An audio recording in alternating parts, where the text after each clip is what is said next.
En Cambados, as diferenzas nos prazos á hora de abordar as negociacións para formar goberno poderían poñer en perigo o futuro executivo progresista encabezado pola candidata socialista Fátima Abal.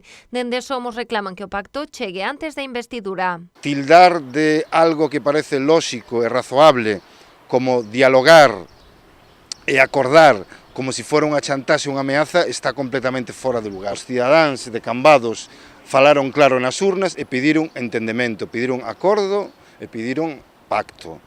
En política hai que ter dúas cousas moi claras, hai que saber respetar e hai que saber dialogar.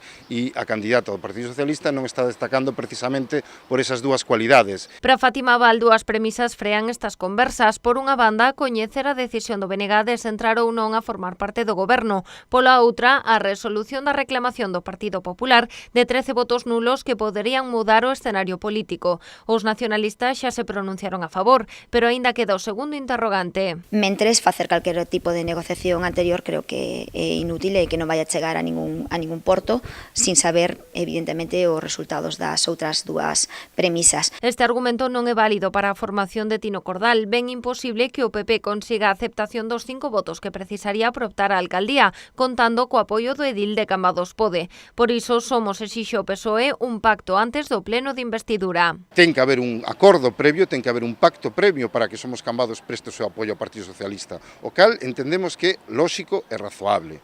Polo tanto, se a alcaldesa, neste caso, a alcaldesa en funcións, candidata do Partido Socialista, non quere dialogar, non quere pactar con nos previamente, a única responsable de que poda volver a haber un alcalde do Partido Popular en Cambados será ela.